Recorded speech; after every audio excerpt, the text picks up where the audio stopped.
स्वागत है आप सभी का। हमारा आज का वीडियो है एक बहुत इंपॉर्टेंट टॉपिक के ऊपर और वो है एड्स, जिसका की एक्सपांशन है एक्वायर्ड इम्यूनो डेफिशिएंसी सिंड्रोम। क्या कहते हैं इसे? Acquired immuno deficiency syndrome. पहले ये मानते थे कि कैंसर जो है वो बहुत भयानक रोग है, लेकिन कैंसर का तो फिर थोड़ा बहुत उपचार हो सकता है। ये जो एड्स है इसको कहते हैं डेथ वारंट। क्या कहा जाता है इसे? डेथ वारंट कहा जाता है। मतलब एक बार यदि किसी को एड्स हो गया तो उसकी डेथ तो श्योर है, उसको कोई रोक नहीं सकता है, क्योंकि अभी तक इसका कोई इलाज पुख्ता आया नहीं है। और एक बार एड्स हो गया तो डेथ तो होगी ही, तय मानो। हाँ, जो दवाइयां हैं जो कि रोगी को दी जाती है, वो दवाइयां कुछ हद तक उस पर्सन की लॉन्गिटिविटी को, उसके जीवन काल को कुछ हद तक बढ़ाएगी। यदि 1 साल में वो मर रहा होगा तो वो दवाइयां उसको 2-3 साल तक जिंदा रख सकती है। लेकिन इसको डेथ वारंट कहते हैं, राइट? यानी कि उसकी डेथ तो श्योर है, डेथ तो होनी ही होनी है। अब यदि हमको इस टॉपिक को पढ़ना है, एड्स को, तो उनको बहुत सारे टॉपिक, सब टॉपिक्स पढ़ने पड़ेंगे। ये सारे मैंने इस पूरे के पूरे टॉपिक को इन 10 पॉइंट्स में डिवाइड कर दिया है। 1 बाय 1 हम लोग इन टॉपिक्स को पढ़ेंगे डिटेल के अंदर, है ना? और आपको पूरा अच्छे से समझना है। एक चीज आपको बता दूं कि एड्स वास्तव में रोग नहीं है। वास्तव में ये एक दशा है जिसके अंदर शरीर का इम्यून सिस्टम बिल्कुल लाचार हो जाता है, बिल्कुल कमजोर हो जाता है। ठीक है, अब ये जो एड्स है, सबसे पहले व्हाट इज एड्स? यदि हम व्हाट इज एड्स इसकी बात करें तो सबसे पहले तो अपने को इसका फुल फॉर्म मालूम होना चाहिए, एक्वायर्ड इम्यूनो डेफिशिएंसी सिंड्रोम। जैसे कि नेम शो कर रहा है कि ये रोग एक्वायर किया गया है व्यक्ति के द्वारा, उपार्जित रोग है ये, जिसके अंदर की इम्यून सिस्टम की डेफिशिएंसी हो जाती है। यह एक ऐसा क्या है? उपार्जित रोग है। हम क्या कहेंगे? यह एक उपार्जित रोग है जिसमें शरीर के प्रतिरक्षा तंत्र में न्यूनता, डेफिशिएंसी आ जाती है।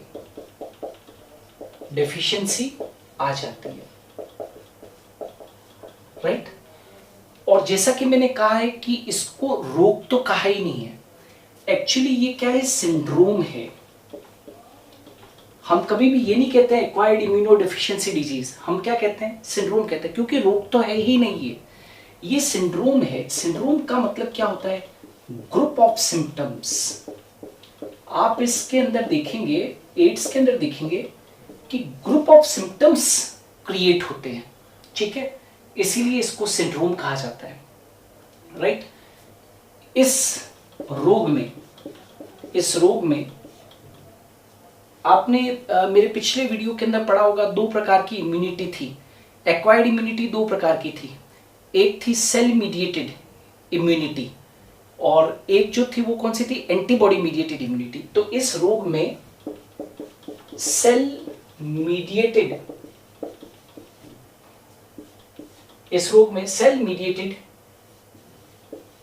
इम्यूनिटी,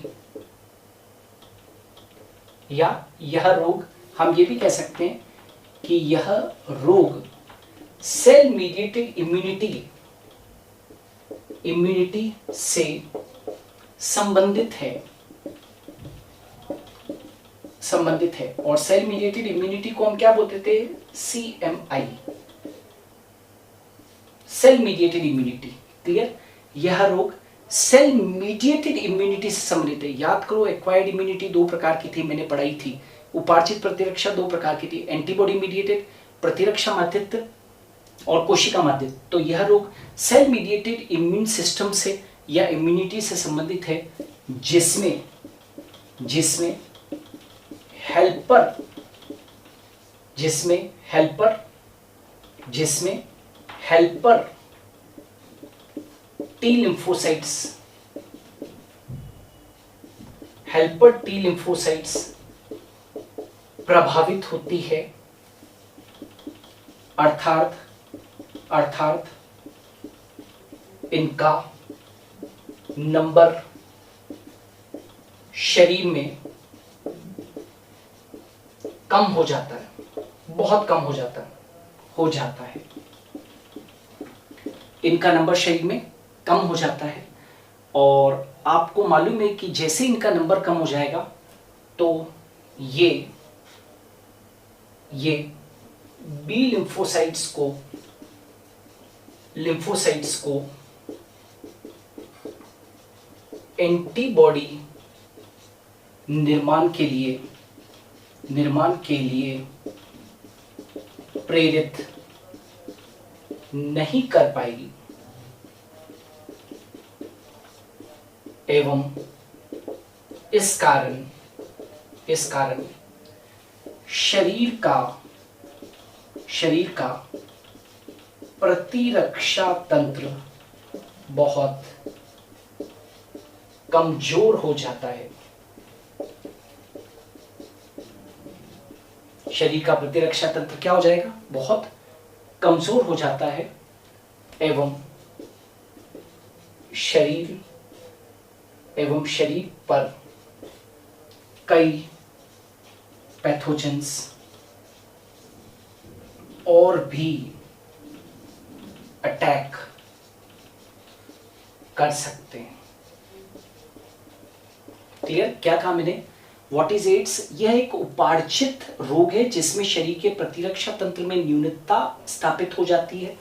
यह रोग नहीं है, यह एक सिंड्रोम है जिसमें बहुत सारे सिम्टम्स जनरेट होते हैं, राइट? यह रोग क्या है?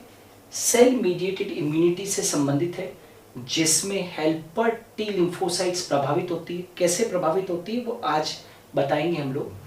अर्थात इनका नंबर शरीर में कम हो जाता है और इनके कम हो जाने से क्या होगा? आपको मालूम है बी लिम्फोसाइट एंटीबॉडीज बनाती थी, टी लिम्फोसाइट एंटीबॉडीज नहीं बनाती थी, लेकिन टी लिम्फोसाइट बी लिम्फोसाइट को एंटीबॉडीज निर्माण करने के लिए प्रेरित करती है। तो ये बी लिम्फोसाइट्स को एंटीबॉडी निर्माण के लिए प्रेरित नहीं कर पाएगी एवं इस कारण शरीर का प्रतिरक्षा तंत्र बहुत कमजोर हो जाएगा एवं शरीर पर कहीं और भी पैथोजेंस का क्या हो जाएगा? अटैक हो जाएगा। तो ये जो है सबसे पहले व्हाट इज एड्स, आपको ये जानकारी होनी चाहिए। अब आ जाते हैं दूसरा, एड्स की डिस्कवरी किसने की? ये क्लियर है आपको? हटा दूं, आगे बढ़े। अब आ जाते हैं डिस्कवरी ऑफ एड्स। आखिर ये सबसे पहले जो केसेस हैं वो कहां से आए, कैसे आया, है ना? ये सब आप लोगों को आना चाहिए। नाउ सबसे पहले ये देखिए डिस्कवरी के बारे में, है ना? We are now discussing about the discovery. इनकी डिस्कवरी के बारे में बात करें तो यहां पर मैं लिख देता हूं डिस्कवरी।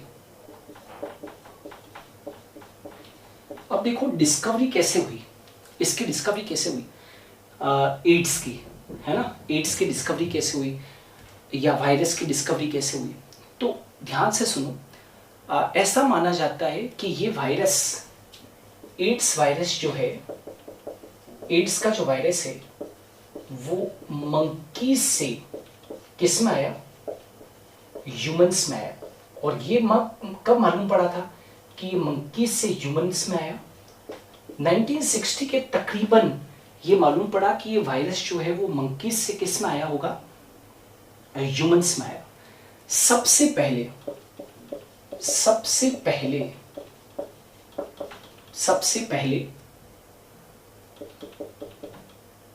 एड्स 1981 में यूएसए में होमोसेक्सुअल्स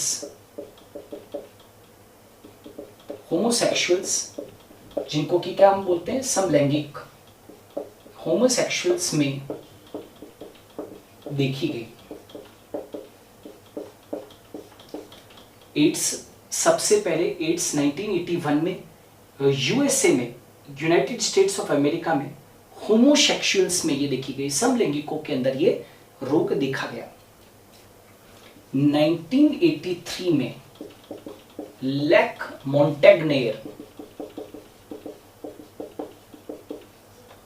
मॉन्टेगनेर एंड कलीग्स और इसके कलीग्स ने 1983 में लेक मॉन्टेगनेर एवं कलीग्स ने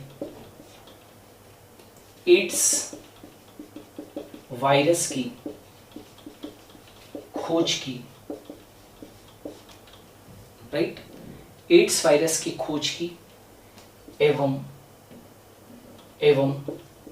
इसे जानते हो क्या कहा गया? LAV कहा गया। LAV कहा गया। LAV का फुल फॉर्म क्या होता है? लिम्फा एडिनोपैथी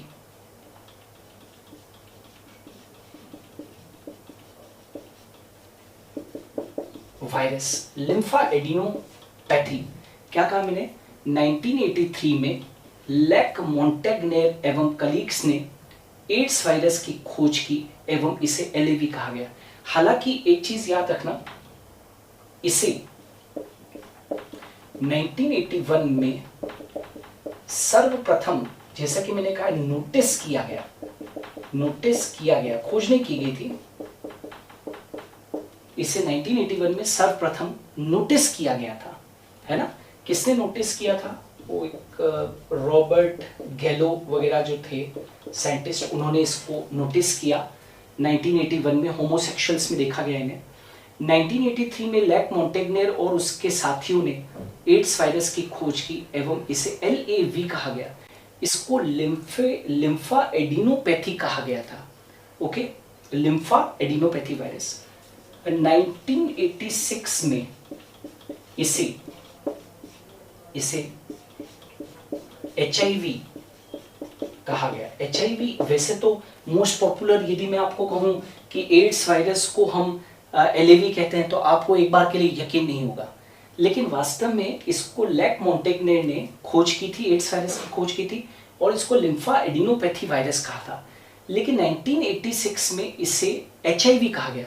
तो ये जो नाम है HIV, ये क्या है? मोस्ट पॉपुलर है, ये मोस्ट पॉपुलर है और इसी के नाम से अब हम लोग इसको जानते हैं।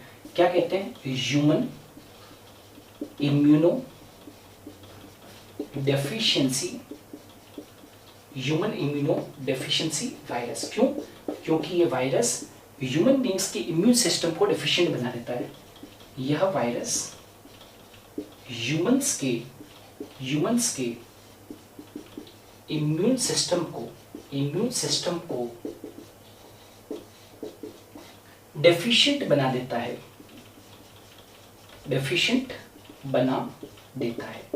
इसीलिए तो क्या कहा इसको? Human immuno deficiency virus. क्योंकि इसको HIV कहते ही मालूम पड़ रहा है कि हाँ भाई, ये ह्यूमन बींग्स के इम्यून सिस्टम को क्या बना देता है? डेफिशिएंट बना देता है। इसे अमेरिकन्स ने HCLV3 कहा, है ना। इसको अमेरिकन्स ने क्या कहा? HCLV कहा। HCLV क्या होता है? ह्यूमन सेल ल्यूकेमिया वायरस 3 कहा था। इसे अमेरिकन्स ने क्या कहा? HCLV3 कहा। लेकिन अब तो आपको एक चीज ध्यान रखनी है कि मोस्ट पॉपुलर नाम क्या है? HIV है, ह्यूमन इम्यूनो डेफिशिएंसी वायरस, या जिसको कि हम क्या बोलते हैं? HIV कहते हैं। तो व्हाट इज एड्स, ये हमने पढ़ा, और हमने पढ़ा कि उसकी डिस्कवरी जो है वो कैसे हुई, है ना। डिस्कवरी कैसे हुई? कुछ वैज्ञानिक मानते हैं, कुछ वैज्ञानिक यह मानते हैं कि यह वायरस सर्वप्रथम 1920 में कॉन्गो में देखा गया। कॉन्गो जगह है, कॉन्गो में देखा गया। कुछ वैज्ञानिक ये मानते हैं कि इसको सर्वप्रथम 1920 में कॉन्गो में देख लिया गया था, मतलब इसको कॉन्गो में सबसे पहले देखा गया। लेकिन ह्यूमन पॉपुलेशन 1920 से लेकर और 1980 तक कहीं पर भी कितने ह्यूमंस अफेक्टेड हुए इससे कुछ भी मालूम नहीं है। हमको मालूम है कहाँ से, 1981 से इसकी हिस्ट्री मालूम है। अच्छा याद रखना, भारत में इसे चेन्नई में 1986 में देखा गया। भारत में इसे चेन्नई में 1986 में देखा गया। कुछ प्रोस्टिट्यूट्स वगैरह जो होती है उनके अंदर इसको सबसे पहले देखा गया। भारत में इसे चेन्नई में 1986 में सर्वप्रथम देखा गया। क्लियर? तो ये तो थी इसकी डिस्कवरी के बारे में। अब एड्स के लक्षण क्या क्या हैं, ठीक है? तो देखो, सबसे पहले तो ये जान लो कि मैंने कहा था कि एड्स जो है वो कोई रोग नहीं है, है ना? ये एक एक्चुअली दशा है और इसके अंदर शरीर का जो प्रतिरक्षा तंत्र होता है वो क्या होता है, प्रभावित होता है। शरीर का प्रतिरक्षा तंत्र प्रभावित होता है। लेकिन कुछ सिम्टम्स हैं जो कि जनरेट होते हैं, तो उन सिम्टम्स को यहाँ पर पढ़ना जरूरी है कि एड्स जब होता है तो क्या क्या लक्षण क्या उत्पन्न होते हैं। एड्स के लक्षण क्या है, मतलब यदि कोई व्यक्ति एड्स से प्रभावित है तो उसमें क्या क्या लक्षण देखने को मिलेंगे, क्या क्या लक्षण देखने को मिलेंगे। जैसे पहला लक्षण है जैसे कि कमजोर हो जाना, वीकनेस, व्यक्ति बहुत कमजोर हो जाता है, बिल्कुल वीक हो जाता है, एकदम पतला, बिल्कुल बाकायदा दिखेगा कि वो एड्स का पेशेंट है। एक तो कमजोर हो जाना, दुबला पतला हो जाना, है ना, बिल्कुल दुबला पतला हो जाएगा पेशेंट, दुबला पतला हो जाता है। लेथार्जिक मतलब उसको थकान महसूस होगी और वो आलसी हो जाएगा, ठीक है। फीवर, बुखार रहेगा उसे, माइल्ड फीवर रहेगा, हमेशा माइल्ड फीवर रहेगा। कमजोर हो जाना, वजन का कम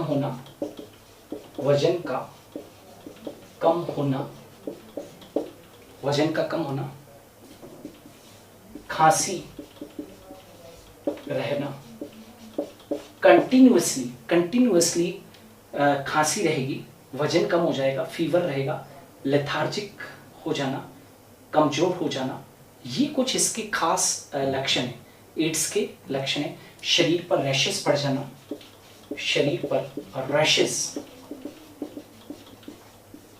जाना, मतलब ऐसे चकते पड़ जाना, राइट। रैशेस, कुछ ऐसे ललाई लिए हुए रैशेस पड़ जाना, है ना, रैशेस पड़ जाना।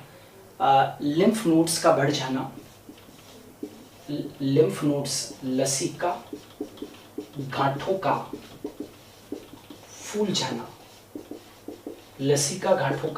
जाना, ये कुछ एड्स के लक्षण हैं जो आमतौर पर एड्स के रोगियों के अंदर देखे गए हैं, ठीक है। अच्छा, एक चीज और आगे बढ़ने के पहले बता दूं कि ये जो HIV होता है ये दो प्रकार का होता है, HIV-1 और HIV-2, दो प्रकार का होता है। HIV भी दो तरीके का होता है, यदि आपको जानकारी नहीं हो तो मैं बता दूं कि HIV भी दो प्रकार का है, HIV-1 और HIV-2। लेकिन इनमें से मोस्ट पॉपुलर जो है, वो कौन है, HIV-1 है। इसलिए मान के चलना कि हम लोग जो जिक्र करते हैं वो हमेशा किसका करते हैं, HIV-1 का ही करते हैं, यानी कि ये मोस्ट पॉपुलर है, इसका ये को कम पॉपुलर है। HIV-1 इज मोस्ट कॉमन, है ना, मोस्ट पॉपुलर एंड कॉमन, इसीलिए इसी को हम स्टडी करते हैं। तो हम लोग जब स्टडी कर रहे हैं मान के चलिए कि हम HIV-1 की बात कर रहे हैं, क्लियर। तो ये थे एड्स के लक्षण।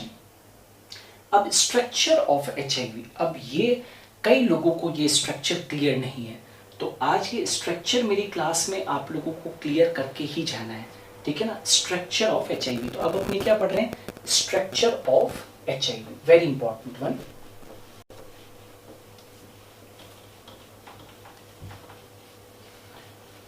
अब स्ट्रक्चर को पहचानिए, आपकी एनसीईआरटी वगैरह और बुक्स के अंदर कई लोगों को कंफ्यूजन है इसके स्ट्रक्चर के बारे में, तो वो आपको आना चाहिए सभी को, है ना। स्ट्रक्चर ऑफ HIV, ठीक है, पूरा स्ट्रक्चर मैं यहां पर पढ़ूंगा। ये देखिएगा, HIV जो वायरस है उसके चारों तरफ 2 फॉस्फोलिपिड लेयर है, ठीक है। ये क्या है, लिपिड का द्विस्तर, लिपिड का द्विस्तर, है ना। लिपिड का क्या है, ये द्विस्तर है। फॉस्फोलिपिड, लिपिड मतलब यहां पर फॉस्फोलिपिड से, फॉस्फोलिपिड का द्विस्तर, bilayer of phospholipid, bilayer of phospholipid. और इस फॉस्फोलिपिड की बाई लेयर के ऊपर कुछ ऐसे स्पोक्स हैं, ऐसे कुछ स्पोक्स निकले हुए हैं, इस तरीके के कुछ स्पाइक्स निकले हुए हैं ऐसे ऊपर की तरफ। ये वास्तव में जो स्पाइक्स है वो किसके बने हुए हैं, ग्लाइकोप्रोटीन के बने हुए हैं। ये स्पाइक्स किसके बने हुए, ग्लाइकोप्रोटीन के। तो ये GP120, इसको GP120 कहते हैं और इसको कहते हैं GP41। GP का मतलब होता है ग्लाइको प्रोटीन, है ना। तो ये जो फॉस्फोलिपिड का जो द्विस्तर है इसमें कुछ स्पाइक्स पाए जा रहे हैं और वो स्पाइक्स किसके बने हुए हैं, ग्लाइकोप्रोटीन के। 2 प्रकार के ग्लाइकोप्रोटीन है यहाँ पर याद रखना, 2 प्रकार के ग्लाइकोप्रोटीन है। कौन कौन से, GP120 एंड GP41। एक तो ये चीज याद रखनी है। दूसरा, यहाँ पर अंदर की तरफ देखेंगे तो 2 प्रोटीन कोट है। क्या कहा मैंने, कितने प्रोटीन कोट है, 2 प्रोटीन कोट। प्रोटीन कोट भी कितने हैं, प्रोटीन कोट भी 2 है। एक बाहरी प्रोटीन कोट जिसे P17 कहते हैं। बाहरी प्रोटीन कोट कौन कहां पर है वो मैं बता देता हूं, ये बाहरी प्रोटीन कोट है। देखो भाई, रटना मत, है ना, समझना। ये बाहरी प्रोटीन कोट है ना, यहां पर लेबलिंग कर देते हैं। ये तो कौन सा है, बाहरी प्रोटीन कोट, और इसको क्या कह देते हैं, G। ये P फॉर प्रोटीन, तो P17। और ये क्या है, भीतरी प्रोटीन कोट है, भीतरी प्रोटीन कोट। कोट नहीं समझना है तो आवरण भैया, है ना, कोट इज इंग्लिश वर्ड, ठीक है। भीतरी प्रोटीन कोट, और भीतरी प्रोटीन कोट को हम क्या बोलते हैं, P24। तो बाहरी प्रोटीन कोट तो P17 है और भीतरी प्रोटीन कोट को हम क्या बोल देते हैं, P24। याद रखोगे। और ये फॉस्फोलिपिड का द्विस्तर है, ये फॉस्फोलिपिड का द्विस्तर, और उसके अंदर क्या है, ग्लाइकोप्रोटीन से। ग्लाइकोप्रोटीन कितने प्रकार के थे, 2 प्रकार के, GP120 और GP41, ठीक है। अब भीतर की ओर, है ना, सेंटर में 2, एक रज्जु की है, समझते हो बेटा, सिंगल एक रज्जु की आरएनए फिलामेंट उपस्थित, जिससे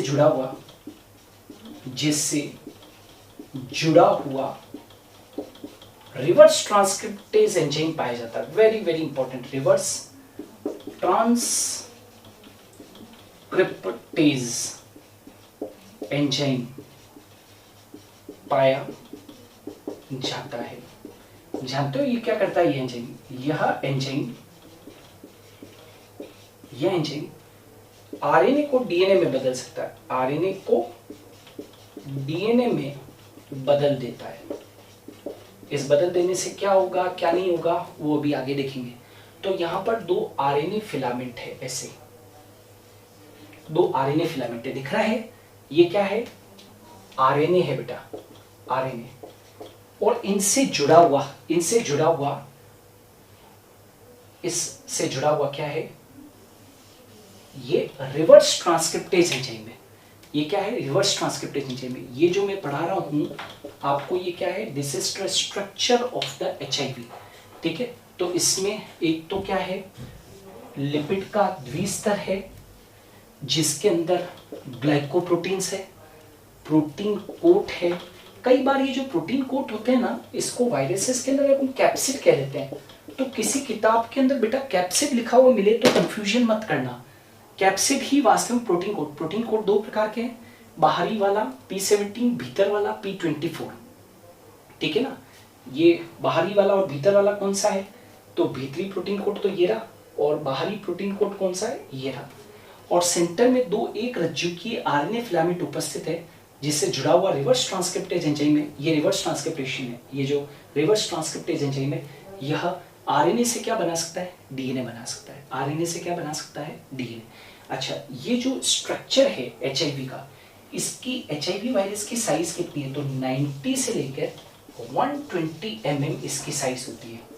इसकी साइज क्या है बेटा, 90 to 120 mm। ये आपके सामने एचआईवी वायरस बना हुआ है, इसकी साइज कितनी है, 90 to 120 mm। Is it clear, 90 to 120 mm। ठीक है। अच्छा, ये यहाँ पर ये जो पूरा है, ये क्या चीज़ है, मैट्रिक्स वगैरह है ना, ये पूरी मैट्रिक्स वगैरह है, जहाँ पर ये पूरी है ना, ये सब यहाँ पर क्या है, ये मैट्रिक्स है। ठीक है, तो ये क्लियर है, इज इट क्लियर, इसका स्ट्रक्चर क्लियर है कि एक एचआईवी वायरस जो होता है उसका स्ट्रक्चर कैसा होता है, क्लियर ना। आगे बढ़ते हैं थोड़ा सा और अब की बार आते हैं सबसे इंपॉर्टेंट सेक्शन। एक बार डायग्राम देख लीजिए, डायग्राम देख लिया आपने, हटा दूं इसको, डायग्राम हटा दूं। नाउ स्ट्रक्चर ऑफ एचआईवी के बाद में इसका जो सबसे खास जो चीज है वो है mode of action.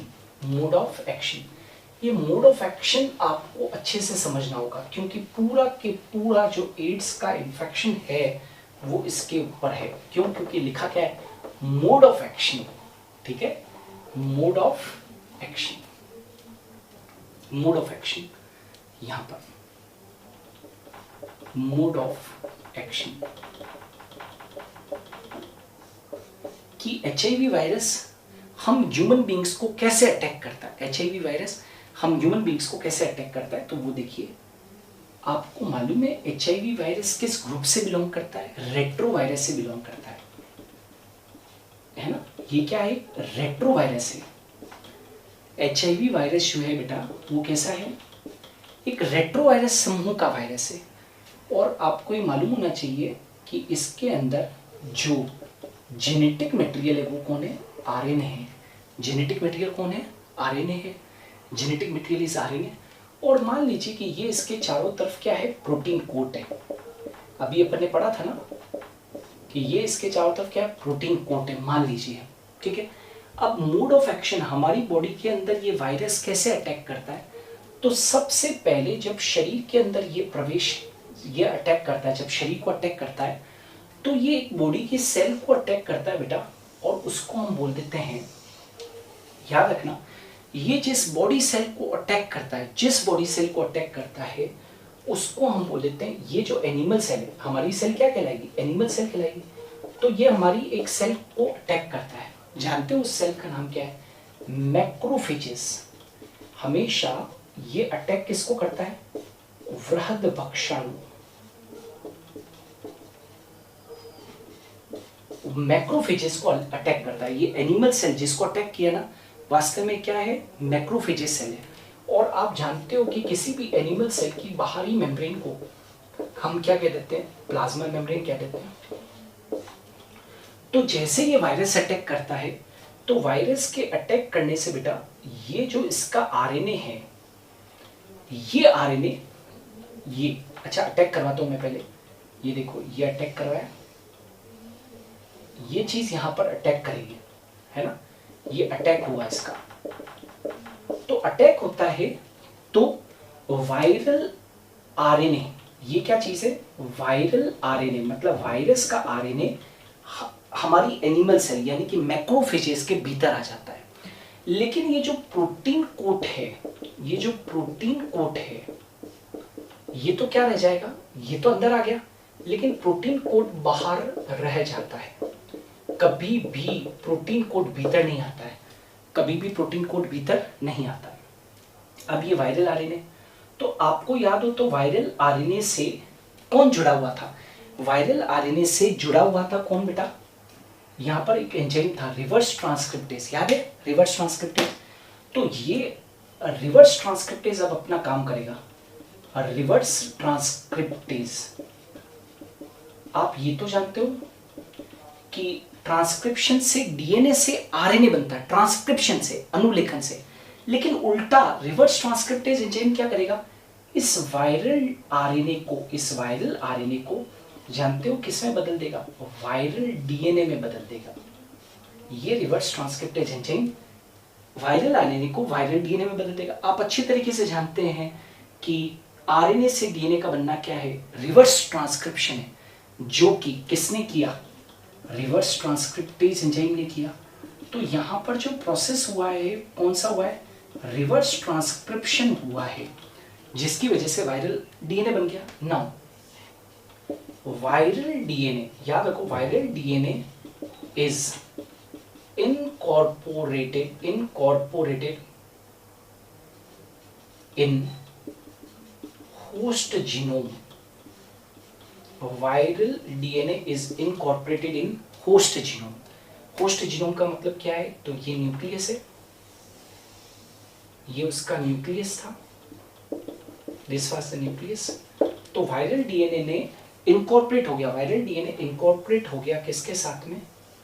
Host DNA के साथ, incorporate into host genome. Host genome के साथ में क्या हो गया? इनकॉर्पोरेट हो गया। ये जो वायरल डीएनए है वो इनकॉर्पोरेट हो गया किसके साथ में? होस्ट जीनोम के साथ में। तो मतलब ये सेल इन्फेक्टेड हो गई। तो अब क्या होगा?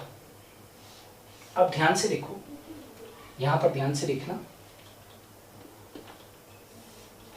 Now infected cell again produce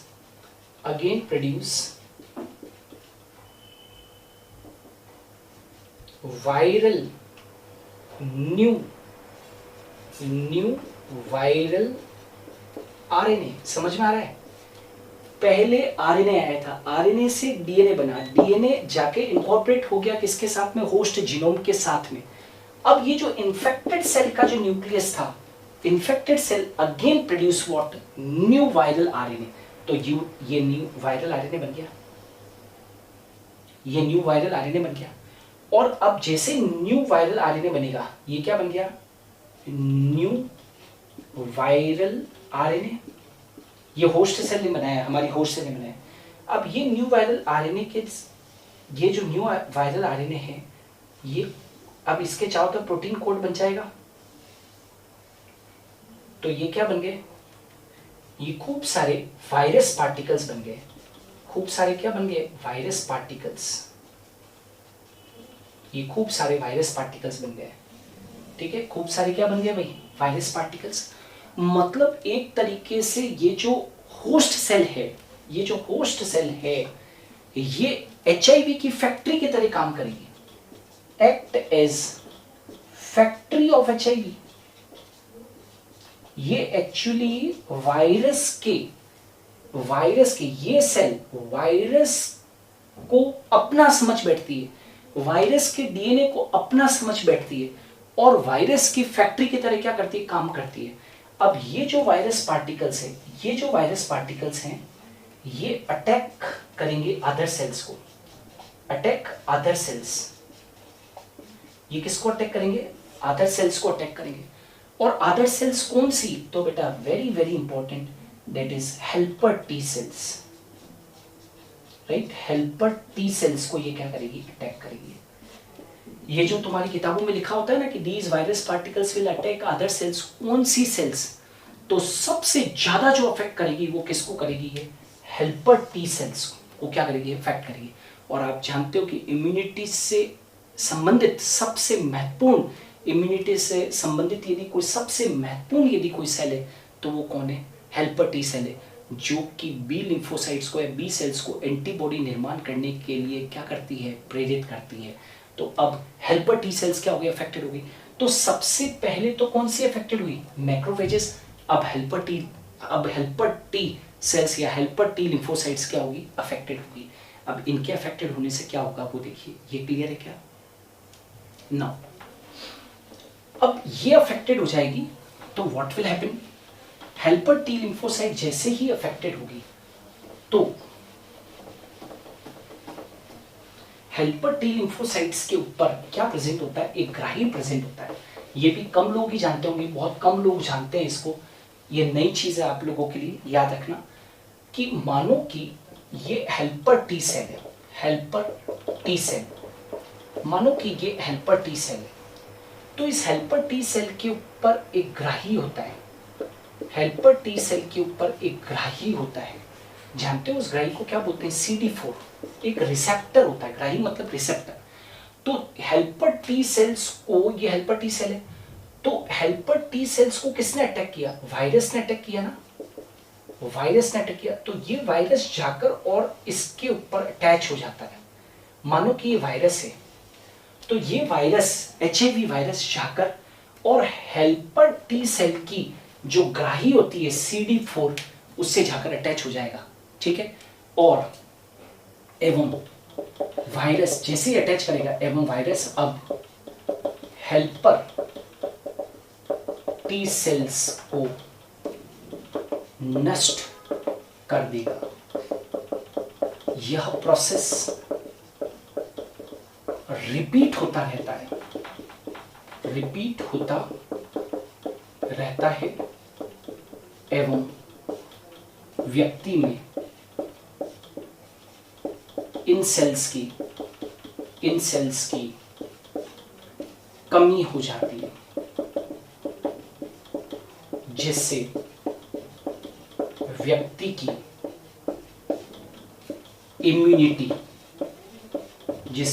की इम्यूनिटी कमजोर हो जाती है एवं अब उसे कई पैथोजन अटैक करते हैं,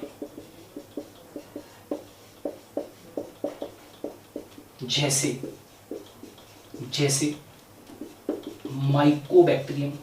मतलब मैंने कहा ना कि ये कोई और रोग तो था नहीं, इसमें तो और उल्टा शरीर के अंदर बहुत सारे सिम्टम जनरेट हो जाएंगे। क्यों? क्योंकि पैथोजन अब उसको जैसे ही शरीर का प्रतिरक्षा तंत्र कमजोर होगा ना, तो सारे के सारे रोगजनक जो है वो उस रोगी को अपना घर बना लेंगे। तो जैसे माइकोबैक्टीरियम, वायरस, फंजाई, टैक्सोप्लाज्मा, ये सब पैथोजेंस हैं, वो उसको क्या करेंगे? अटैक करेंगे, जिससे उसका इम्यून सिस्टम कमजोर तो हुआ ही था, पहले अटैक करेंगे तो उसके अंदर एक साथ बहुत सारे सिम्टम जनरेट होंगे और फिर उसकी क्या हो सकती है? मौत हो सकती है। तो इस तरीके से ये पूरा के पूरा मोड ऑफ एक्शन है। ये क्या है? Mode of action. क्लियर? अच्छा, एक और चीज मैं बताना चाहता हूं, ये तो क्लियर है, मोड ऑफ एक्शन क्लियर। अब मोड ऑफ एक्शन के बाद में इसके संक्रमण के कारण क्या क्या है? संक्रमण का कारण, तो संक्रमण के कारण तो आप लोग, बहुत सारे लोग, क्योंकि ये इतना पॉपुलर, इतना कॉमन रोग हो चला है, तो बहुत सारे लोग इसके संक्रमण के कारण तो जानते होंगे, कुछ तो आपने सुने होंगे। संक्रमण के कारण यानी कि इसका ट्रांसमिशन कैसे होता है, इस रोग का ट्रांसमिशन कैसे होता है। तो देखो, रोगी या संवाहक द्वारा ब्लड ट्रांसफ्यूजन से, है ना, मतलब मान लीजिए कि कोई एड्स का रोगी है और उस एड्स के रोगी का ब्लड गलती से किसी स्वस्थ व्यक्ति को चढ़ा दिया गया, रक्त आधान, ब्लड ट्रांसफ्यूजन का मतलब रक्त आधान के वक्त में, तो क्या हो जाएगा? एड्स का संक्रमण हो जाएगा। एक संक्रमित मां से बच्चे को एड्स हो सकता है। मतलब एक माँ संक्रमित है तो माँ और बच्चे के बीच में तो कनेक्शन होता है, राइट, प्लेसेंटा, उसके थ्रू भी एड्स हो सकता है। तीसरा, अंग ट्रांसप्लांट, अंग ट्रांसप्लांट यानी कि अंग प्रत्यारोपण के वक्त भी एड्स का खतरा रहता है। कैसे खतरा कैसे रहेगा? ऐसा नहीं कह रहा हूं कि अंग प्रत्यारोपण, वरना तो अंग प्रत्यारोपण होता ही नहीं कभी। यदि जो पर्सन अंग दे रहा है अपना, यदि उसका बिना रक्त जांच किए हुए और किसी को अंग प्रत्यारोपित कर दिया गया तो उसके अंदर यदि एड्स है तो उस पर्सन के अंदर भी क्या हो जाएगा? एड्स हो जाएगा। ठीक है। नाउ, संक्रमित सुई द्वारा इन्फेक्शन। मान लीजिए कि किसी कंपाउंडर ने या डॉक्टर ने गलती की कि एक ही इंजेक्शन से 4 लोगों को इंजेक्शन लगा दिया। अब कोई एक व्यक्ति यदि प्रभावित है एड्स से तो सारे के सारे जितने भी रोगी है जिनको कि वो जितने भी पेशेंट्स हैं जिनको कि उस सुई से इंजेक्शन दिया गया वो सारे के सारे क्या हो जाएंगे? संक्रमित सुई के द्वारा इन्फेक्शन हो सकता है। और क्या है? Drug abuse. ड्रग एब्यूज मतलब समझते हो कि ड्रग एडिक्ट्स के द्वारा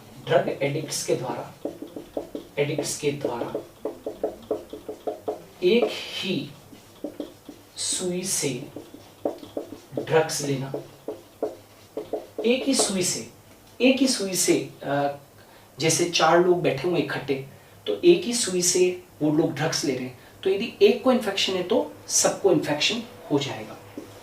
इसी तरीके से और एड्स का सबसे बड़ा खतरा क्या है? ट्रांसमिशन कैसे हो सकता है? तो मल्टीपल सेक्सुअल पार्टनर्स से भी एड्स हो सकता है ना। मान लीजिए मल्टीपल सेक्सुअल पार्टनर का मतलब है कि एक व्यक्ति अनेक व्यक्तियों के साथ में सेक्स कर रहा है और उनमें से यदि कोई एक प्रभावित एड्स से तो क्या हो जाएगा? उसको भी क्या हो जाएगा? एड्स हो जाएगा। तो मल्टीपल सेक्सुअल पार्टनर से बिना कोई बैरियर को यूज किए यदि वो मल्टीपल पार्टनर्स के साथ में यदि सेक्स करता है तो उसको भी एड्स होने की संभावना बहुत सारी बढ़ जाती है। ठीक है। इसी प्रकार से आर्टिफिशियल इंसेमिनेशन मतलब कृत्रिम वीर्यसेचन। आजकल आपने इन विट्रो फर्टिलाइजेशन टेक्निक के अंदर यदि एक कपल है और उस कपल के अंदर मेल के जो स्पर्म्स हैं वो फीमेल के ओवम को फर्टिलाइज नहीं कर पा रहे हैं तो आजकल एक हेल्दी डोनर से स्पर्म को लेकर और फीमेल के अंदर डाला जाता है तो उसका ओवम फर्टिलाइज हो जाएगा। तो उस वक्त यदि ध्यान नहीं दिया गया और कृत्रिम वीर्यसेचन के वक्त में ऐसे मेल का सेमेन ले लिया गया जिसको ऑलरेडी एड्स है और उसको फीमेल के अंदर इनोकुलेट कर रहे हैं तो उसके अंदर भी एड्स की संभावना बढ़ जाएगी। तो ये कुछ कारण जो खास कारण है वो मैंने यहाँ पर बता के और भी कारण हो सकते हैं। तो ये क्या हुए? संक्रमण के कारण, मोड्स ऑफ ट्रांसमिशन हुए। अब आ जाते हैं इंक्यूबेशन पीरियड पर। ये इंक्यूबेशन पीरियड क्या है पहले ये समझिए। इंक्यूबेशन पीरियड जो एड्स का है वो कितना है? कुछ महीनों से लेकर 5 से 10 वर्ष तक। मतलब समझे इसका मतलब क्या है कि इंक्यूबेशन पीरियड का मतलब ये होता है कि कभी कभी किसी व्यक्ति के अंदर कुछ महीनों के अंदर ही वायरस, देखिए मेरा कहने का मतलब है कि वायरस शरीर के भीतर आते ही लक्षण प्रकट नहीं करता। कभी कभी 5 से 10 वर्ष तक व्यक्ति एड्स के वाहक के रूप में एड्स को फैलाता रहता है, लेकिन उसमें स्वयं में एड्स के लक्षण नहीं पाए जाते, एड्स के लक्षण उत्पन्न नहीं होते। मतलब एक व्यक्ति को एड्स हुआ, उसके अंदर लक्षण प्रकट नहीं, उसको मालूम ही नहीं है कि वो एड्स का कैरियर है, और वो अपने परिवार को और कई लोगों को संक्रमित करता रहता है, और बाद में जाकर मालूम पड़ता है कि उसको एड्स था। तो ये एक कारक है कि तब तक बहुत फैल चुका होता है वो, है ना, और बहुत सारे लोग अफेक्टेड हो चुके होते हैं। तो ये इंक्यूबेशन पीरियड का मतलब ये है। अब आ जाते हैं 8th पॉइंट, इसका निदान क्या है। अभी ट्रांसमिशन जो आपने पढ़ा, उन्हीं पॉइंट्स के अंदर निदान छुपा हुआ है। Are you getting? याद रखना, बचाव ही उपचार है, बचाव ही उपचार है। क्यों? क्योंकि एड्स का इलाज नहीं है, एड्स का इलाज नहीं है। वैज्ञानिक प्रयास कर रहे हैं कि इसका भी कोई वैक्सीन बन जाए या कोई ट्रीटमेंट, लेकिन अभी आज की तारीख में जब हम लोग वीडियो पढ़ा रहे हैं तब तक तो कोई भी इसका परमानेंट उपचार नहीं है। राइट, उपचार है लेकिन कुछ दवाइयां हैं। निदान क्या है कि पहला जो निदान है वो क्या है कि कॉन्डम्स का प्रयोग, कॉन्डम्स का प्रयोग अनजान साथी के साथ सेक्सुअल इंटरकोर्स के वक्त, या एक ही, यदि बिना कॉन्डम प्रयोग किए भी यदि सेक्सुअल इंटरकोर्स होता है, एक ही साथी के साथ सेक्सुअल इंटरकोर्स, अनजान साथी के साथ में सेक्सुअल इंटरकोर्स नहीं, क्योंकि उसको हो सकता है, एड्स हो सकता है। नंबर 2, रक्त आदान प्रदान के पहले रक्त की जांच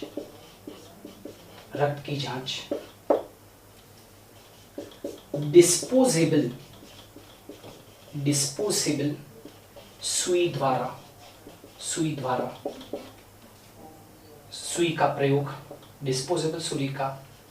का प्रयोग, डिस्पोजेबल सुई का प्रयोग है ना। और एड्स माता को बच्चे ना जनने की सलाह, मतलब जिस माता को एड्स है तो उनको ये कहा जाए कि वो बच्चे को जन्म न दे, वरना बच्चे को भी क्या हो जाएगा, एड्स हो जाएगा। डिस्पोजेबल सुई का उपयोग किया जाए हॉस्पिटल्स वगैरह के अंदर। रक्त आदान प्रदान के वक्त में रक्त की जांच की जाए, और मल्टीपल पार्टनर्स के साथ में सेक्सुअल इंटरकोर्स के वक्त में कॉन्डम्स वगैरह का प्रयोग किया जाए। अनजान साथी के साथ में सेक्सुअल इंटरकोर्स के वक्त में अवरोध का प्रयोग किया जाए, जिसको कि कॉन्डम कहते हैं। और एक ही साथी के साथ में सेक्सुअल इंटरकोर्स यदि किया जाए तो उससे एड्स का खतरा ना के बराबर रहता है। ठीक है, तो ये क्या हो गया, that is known as the निदान। ठीक है ना, मतलब इसके लिए बचाव, यहाँ पर ये बचाव के लिए सावधानियां थी, बचाव के लिए सावधानियां। आपको निदान अलग से मैं 2 मिनट के अंदर पढ़ा रहा हूँ। ये तो मैं पढ़ा रहा था कि संक्रमण के कारण, संक्रमण के कारण जो है वो मैंने क्या पढ़ाया आपको, संक्रमण के कारण क्या है, ट्रांसमिशन पढ़ाया। तो फिर बचाव के लिए सावधानियां क्या है, तो मैंने कहा बचाव ही उपचार है। तो बचाव के लिए सावधानियां क्या है, वो ये है। तो इंक्यूबेशन पीरियड पढ़ा दिया है, ट्रांसमिशन पढ़ा दिया है, और बचाव के लिए सावधानियां। अब ये निदान और उपचार क्या है, निदान, इसका निदान क्या है, उपचार है क्या कोई, तो उपचार तो है नहीं, है ना। जैसा कि मैंने कहा है कि बचाव ही इसका क्या था, उपचार था। और बचाव के लिए क्या क्या सावधानियां बरतेंगे, अपने बचाव के लिए क्या क्या सावधानियां बरतेंगे, वो अपने को ध्यान रखना है। अब इसका निदान क्या है, डायग्नोस्टिक क्या है, राइट। तो इसके निदान के लिए, डायग्नोस्टिक के लिए, क्योंकि यदि सही समय पे मालूम पड़ जाए तो कुछ लॉन्गिटिविटी और रोगी की बढ़ सकती है, और वो कुछ सालों तक जिंदा रह सकता है। ठीक है, तो यहाँ पर देखिए, इसके निदान के लिए जानते हो 2 टेस्ट किए जाते हैं। एक तो कौन सा होता है, एलिसा टेस्ट होता है। एलिसा टेस्ट क्या है, एंजाइम लिंक्ड इम्यूनो सॉर्बेंट एसे, राइट। बचाव के लिए सावधानियां तो बता दी। अब मैंने क्या है, निदान, डायग्नोस्टिक क्या है, डायग्नोसिस कैसे होता है कि इस पर्सन को एड्स है। एलिसा, एंजाइम लिंक्ड इम्यूनोसॉर्बेंट एसे। इस टेस्ट में क्या होता है, वास्तव में इसमें क्या होते हैं, एचआईवी एंटीजन होते हैं। इस टेस्ट में क्या किया जाता है, एलिसा टेस्ट में जो किट होता है ना, किट, उसमें क्या होता है, एचआईवी एंटीजन होते हैं। तो क्या होता है कि एचआईवी वायरस जब शरीर में आता है तो रोगी के शरीर में 6 से 8 सप्ताह में एंटीबॉडीज बनती है। तो एंटीबॉडीज बन गई। अब रोगी टेस्ट करवाने गया अपना एड्स का, तो उसके रक्त में क्या ये एंटीबॉडीज होगी। और एलिसा टेस्ट किट जो होता है उसमें क्या एचआईवी एंटीजन है। आप जानते हो एंटीजन किसको रिकॉग्नाइज कर लेगा, एंटीबॉडीज को। सामान्य व्यक्ति के रक्त में ये एंटीबॉडीज नहीं होगी तो टेस्ट नेगेटिव आएगा। जो रोगी है उसके अंदर ये एंटीजन एंटीबॉडी से जाके कंबाइन करेगा तो वो घोषित हो जाएगा कि वो एड्स का रोगी है। और एक और टेस्ट होता है वेस्टर्न ब्लॉट टेस्ट। ये एक तरीके से एलिसा टेस्ट के ऊपर का टेस्ट है, जो कि ठप्पा लगा देता है, कंफर्मेशन दे देता है कि यस उस व्यक्ति को एड्स है।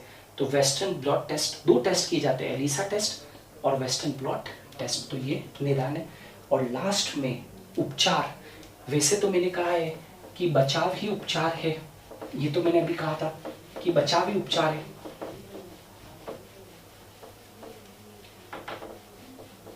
क्यों? क्योंकि इसके लिए कोई सटीक वैक्सीन वगैरह तो है नहीं, लेकिन फिर भी कुछ दवाइयाँ दी जाती है, जैसे कुछ मेडिसिन्स का यूज होता है ना, जैसे रेमडेसिविर,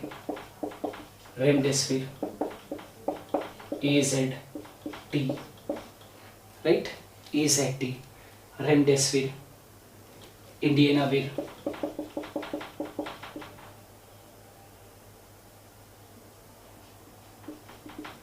ये कुछ मेडिसिन है जिनका उपयोग आमतौर के ऊपर उपचार हेतु किया जाता है। क्लियर?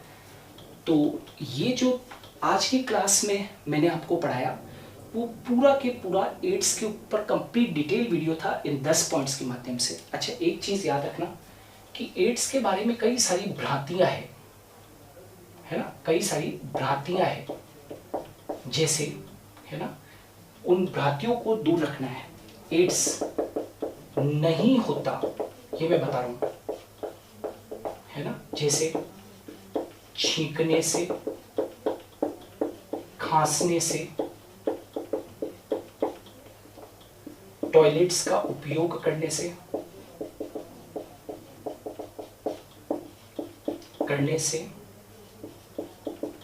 स्विमिंग पूल का उपयोग करने से, कीट या खटमल के काटने से, राइट। कई सारी बातें। कई लोगों को लगता है कि एड्स वाले व्यक्ति ने छींक दिया तो दूसरे व्यक्ति को एड्स हो जाएगा। छींकने से, टॉवल यूज करने से,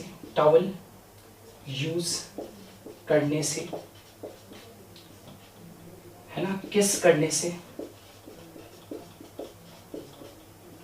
गले लगाने से, इन सभी से याद रखना एड्स नहीं होता।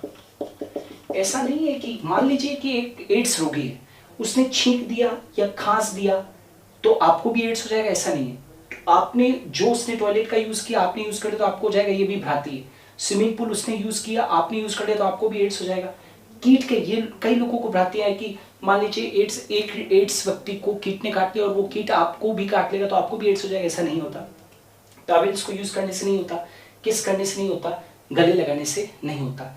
एड्स होता है, एड्स होता है एड्स व्यक्ति के द्रव्य के संपर्क में आने से, संपर्क में आने से, है ना। एड्स व्यक्ति के द्रव्य के संपर्क में आने से, जैसे वीर्य हुआ, है ना, रक्त हुआ, ये जो बॉडी फ्लूइड्स हैं उनके कांटेक्ट में यदि आप आओगे तो क्या होगा,